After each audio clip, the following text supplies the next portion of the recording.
So is Listerine dangerous? You may have heard it is. You may have been told, oh, don't use a mouthwash with alcohol or kills all the bacteria in the mouth. I've heard people say it carpet bombs the mouth. Let's set the record straight. So isn't the alcohol in Listerine toxic to your mouth cells?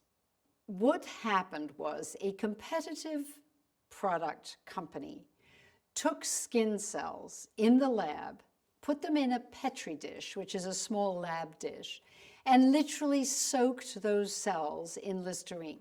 They then claimed that those cells had curled up and were not looking good. But that's not how you use Listerine. You don't soak your mouth for hours in Listerine. You do a quick rinse with Listerine and spit it out. The other thing in the mouth is that all the cells of your skin are coated in multiple layers. Your skin cells are not directly in contact. They are underneath layers of actually often dead skin cells on top. And on top of that is a biofilm layer, which is sort of like a protein layer of covering, and the biofilm of the mouth, which is a particularly strong and defensive layer. It really should be called the skin of your mouth, and it coats teeth as well. It is what keeps your mouth healthy when it is healthy. And what I'm going to tell you about is how to keep your mouth healthy. The way that this has been portrayed, Listerine, is completely fake. Now, of course, the media picked up on this, and that was the first brouhaha created by the media about Listerine. Soon thereafter, a lot of studies were done. Many studies, very scientifically, meta-analysis, all kinds of deep, in-depth looking to see if alcohol would be a problem for skin cells. There is absolutely no evidence that the use of the Listerine formulations that I recommend, which are the original ones, there's the original and the Cool Mint. I'm not going to vouch for all the new and improved because that changes everything. But the two that I recommend have been seriously tested, and there is absolutely no danger from the alcohol in the Listerine. Does Listerine carpet bomb the mouth, though? And people talk about it. There have been some companies that do bacterial testing that have been showing the pictures of them pouring Listerine down a toilet, and I've heard some influencers talking about carpet bombing the mouth. And I'd like to know where they get these studies from, because personally, I have been using Listerine and recommending it as part of my complete mouth care system for over 40 years. I personally have optimal levels of healthy bacteria in my mouth using Listerine twice a day, every day for over 40 years. I produce nitric oxide from the denitrifying bacteria that are in my mouth. I am not scared of using Listerine at all because I know how it works. If you take an antibiotic for your big toe, because you affect your digestive health, and that will automatically affect your mouth health, you have far more likelihood of carpet bombing your mouth with an antibiotic than you do with Listerine. If your periodontist pushes an antibiotic down the side of your gum, you again have the potential to carpet bomb your mouth. But Listerine is not an antibiotic. It is not really even an antiseptic. These are the words that lay people get very confused over. And it is so wrong when the media pick up a story and don't analyze what the story says. You see, there was a story where they looked at mouth health after prolonged rinsing with an antiseptic. Now let's just clear the air here. Garlic is an antiseptic. You eat garlic, it's good for you. It's good for your mouth. I encourage you to use garlic and eat garlic. But garlic is an antiseptic. But how do you get garlic to work as an antiseptic? You would hold it or bind it to the wound. And I'm not getting into this, but the antiseptic properties of garlic require extensive, particular way of using it. Just eating it in your food isn't so antiseptic that your mouth have no bacteria left. The one mouthwash that was involved in studies showing a decrease in the bacteria in the mouth was done using an antiseptic called chlorhexidine. Chlorhexidine has been implicated in patient deaths in dentist offices. In England, if you look up in 2006 in Brighton, England, there was a death in a dental office from a patient with a one-time rinse with chlorhexidine, some kind of allergic response. There have been incidents where we have measured bacteria after somebody has been using chlorhexidine for a period of time, and it can wipe out the bacteria on the back of your tongue that are very important in producing nitric oxide. I have never recommended or prescribed or told anybody ever to use chlorhexidine as a mouthwash. There are oral surgeons who recommend it after some kind of oral surgery or after an implant, and that's up to you and your oral surgeon. But I have never, in 50 years of being a dentist, ever recommended chlorhexidine. And there is the potential for it to lower surface bacteria on the biofilm and on the back of your tongue. Chlorhexidine is powerful and strong. It's used actually in hospitals as a surface cleaner for intubation tubes. That's how powerful it is. They do not use Listerine in hospitals for that method because it's not that effective. Listerine is very targeted. You see the actual active ingredients in Listerine. And please listen to this, all those influencers out there who are busy with misinformation. Please don't keep repeating wrong information. In Listerine, you have essential oils. You have eucalyptus, which helps your gums to regrow. You have menthol and thymol. And it is the menthol and thymol in Listerine that is targeting round little bacteria that look like seeds floating in your saliva. And if you've watched my other videos, you will know what these little round seeds are that are floating in your saliva. They are immature strep mutans. And strep mutans is the bacteria that will find a place on a tooth, only on a tooth, to grow and multiply. So we're not looking for surface disinfecting. We are not looking for killing everything. And if you read carefully, the Listerine label says it targets or it kills 99.9% of the bacteria that cause formation of plaque, gingivitis, cavities, those things that plaque create. It absolutely does not kill all the bacteria in the mouth. If it did, a periodontist would probably recommend that if he's trying to get rid of all these periodontal pathogens and other bacteria in your mouth. It doesn't work that way. You can't. It doesn't wipe out every bacteria in your mouth. And if it did, your mouth would be extremely distraught because that isn't a healthy situation. Nobody's trying to do that. All we're trying to do is modulate, reduce the number of plaque bacteria in your mouth because this is a wild strain that you don't need, and instead feed the good bacteria in your mouth so your mouth is balanced and healthy. Now, if you've been following me for any length of time, you know that there were malicious studies done. In the case of Xylitol, there was a study in 2024 where they took sick old people, gave them an excessive, massive dose of Xylitol. They'd been fasting for a long time before, so it wasn't after a meal, which is the way we would normally eat Xylitol. It wasn't in a healthy population, and it was a massively excess dose.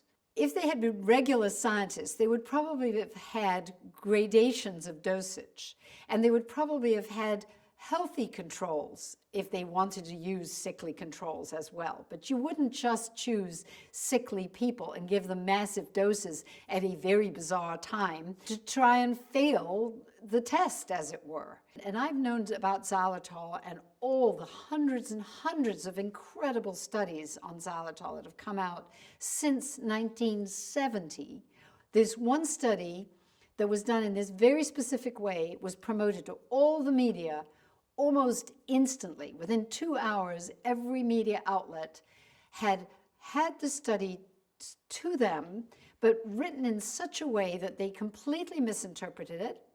And some media outlets actually showed some xylitol toothpaste and said, ooh, xylitol toothpaste causes heart attacks. You see, that wasn't the study. That was what the study created. Media misinformation, media lies. That has been very bad out there because it's confused everybody. I'm glad I'm here to put you all straight. Now, Listerine doesn't really have a spokesperson. I'm not paid by Listerine. I have nothing to do with Listerine. I buy every bottle of Listerine that I have, use, and have ever sold in my entire life. Anyone who's seen me at H-E-B in Texas knows my trunk of my car used to be full of bottles of Listerine so I could make up kits to share with you because I like Listerine. It's very useful. And it's been so maligned and so targeted by people who don't like the company that put the skin cells in a Petri dish and then poured Listerine over them. That's not a scientific study. And quite recently, there was a study done again to target Listerine. And I believe it was done by some attorneys. These attorneys were on TikTok saying they were going to sue Listerine because Listerine caused colon cancer. Now, if you want to target Listerine and show it causes colon cancer, a very clever way of creating this upset could be done, and this is what happened. They did the study in a sexually transmitted disease clinic, and they were given Listerine to rinse with, and they were measuring changes in the bacteria of these 15 homosexual gentlemen's mouths. And they found that there was a change in the bacteria of their mouths. Now, we don't know whether they had gum disease. We don't know the profiles of their mouth bacteria, good and bad, which is what I would like to know. What was happening? What was their diet? What was their nutrition? What were their periodontal pockets looking like? There are so many questions. This is a ridiculous study to do. But they showed there was a slight change, slightly more bacteria of a certain kind, a spirochete, that has been known to be seen more often when colon cancer occurs in the colon. Now, we don't know the sexual activity of these particular 15 individuals. We don't know about their mouth health. We don't know about their activities, their gum disease. There are so many questions. And where was the healthy control? Where did we have perhaps the heterosexual healthy guys, or heterosexual both genders, or women, or, you know, this is where you choose what you want to see. And I think that the attorneys who were on TikTok promoting this were the ones that created the clickbait. And unfortunately, has scared people. And it is ridiculous. There was no causality shown whatsoever. So doesn't the alcohol in Listerine at least dry your mouth? You know, that is, we've discounted all these other things. Well, yes, if you're going to use Listerine last thing at night before you go to bed, and then sleep with your mouth open after using it, it will dry your mouth. And I think I was one of the first people on the internet in 2000 or 2002 saying that. Don't use Listerine right before bed, especially if you're going to breathe with your mouth open, sleep with your mouth open. I have always suggested that you should rinse it out of your mouth using a non-alcohol mouth rinse called ACT, ACT. It's dilute sodium fluoride, 0.05 sodium fluoride mouth rinse, which will interact with Listerine in such a way that you will get unbelievable remineralization to occur. So yes, Listerine is a part of my system, but it's not the last part. It's always ended with the ACT. And that's the whole point. Yes, alcohol can dry your mouth, but you know what? Even the alcohol of Listerine is diluted so much. When you put it in your mouth, the 20% probably becomes something around 10%. And if you're so worried about a 10% alcohol in your mouth, do you know IPA beers that can be close to that? And if you're looking for some real alcohol to dry your mouth, you want something like this, which is 45%. This, if you have this before you go to sleep at night, is definitely going to dry your mouth. What is the difference between a mouthwash and a drink? There is none. Everything you drink, every drink you drink washes your mouth, interacts with the planktonic floating bacteria in your saliva. So if you think that it's the alcohol in your liquids of your mouth that's carpet bombing your mouth, then so would beer, spirits, margaritas, vodka, whiskey, everything that we have eaten and drank. And I'm not condoning drinks or alcohol. I'm just saying it doesn't happen. We know because we have tested so many people who drink drinks and they have perfectly fine balances of mouth bacteria. So stop pointing a finger at Listerine. There have been so many studies. It is probably the safest mouthwash you could ever choose because it has been studied so extensively. It carries the ADA seal of acceptance and approval. Not that I'm particularly hold that up, but it does. And they wouldn't do that if they had any worry about Listerine. I'm not worried about Listerine. I use Listerine. My grandchildren and my children use Listerine. As part of my complete mouth care system, it is extraordinary because it does multiple things. And I just think that these influences with misinformation are very unfortunate and it needs to get taken down. So why are people so afraid of Listerine? And it is really, I think, a lot to do with recent influences in the last 4 or 5 years, ever since the bad studies started coming out and the media began getting involved in science they know nothing about. And then the second thing I think we can honestly say is that competitors have tried to make it worse.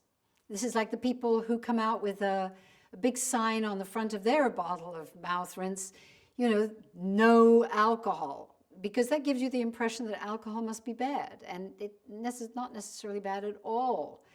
If it's in a small proportion and it's used to rinse and spit, it has advantages. The fact that you've got a no alcohol, of course Listerine does that now to try and recapture some of the lost market. They're just a company in business trying to survive with people pointing fingers. I'm here as a dentist trying to help you use products that are effective, not be scared of products you don't have to be scared of, so that you will know the truth and that I know I can point out things to you so you won't be misguided. And I know people who have been very scared of using Listerine, and they shouldn't be. Just because it tastes a little tingly, just because it has a spice to it, you could imagine, I suppose, if you've heard some guy you believe saying it carpet bombs the mouth. But that is not true. That is absolutely a lie that probably they don't know it's a lie because they've heard it from other people. I love some of these guys. I wish they would stop. I wish they would talk to me, pick up the phone, let me direct you to the studies where you can be seeing the real truth. And when it comes to nitric oxide, there was a study done where they actually looked at the plasma nitric oxide levels of Listerine. And in that particular study, the Listerine came out equal to the control, which was water. So Listerine has about the same effect on nitric oxide as water in the mouth. So the next time somebody questions your minty swish, feel free to refer them to a link to this video. And also, if you go to my website, drellie.com, you will find all the information about my complete mouth care system that incorporates the use of Listerine as part of this amazing way to care for your teeth.